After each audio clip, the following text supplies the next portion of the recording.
ಕಾಳುಗಳು, ಧಾನ್ಯಗಳು ಮಾನವನ ಮುಖ್ಯ ಆಹಾರ. ಅದು ಪ್ರಾದೇಶಿಕವಾಗಿ ತನ್ನದೇ ವಿಶಿಷ್ಟತೆಯನ್ನ ಹೊಂದಿದೆ. ಕೆಲವು ಮುಖ್ಯ ಕಾಳುಗಳು ಮತ್ತು ಅತಿ ಹೆಚ್ಚು ಉತ್ಪಾದಿಸುವಲ್ಲಿ ಮೊದಲ 3 ಸ್ಥಾನಗಳಲ್ಲಿ ಇರುವ ನಾಡುಗಳು ಮುಂದಿನಂತಿವೆ. ಅಕ್ಕಿ, ಚೀನಾ, ಭಾರತ, ಬಾಂಗ್ಲಾದೇಶ. ಗೋಧಿ, ಚೀನಾ, ಭಾರತ, ರಷ್ಯಾ. ಮೆಕ್ಕೆಜೋಳ, USA, China, Brazil.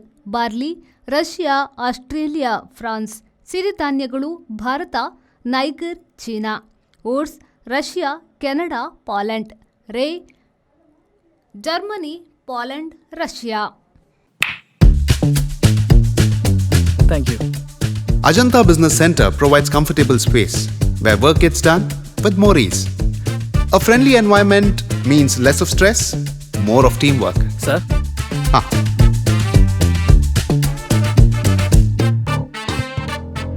Every detail at Ajanta is thoughtfully managed, making our work much easier and more enjoyable.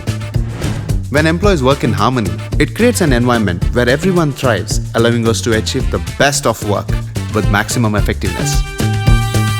Invest in workspaces managed by Vertex. Invest smart. Invest in Mangaluru.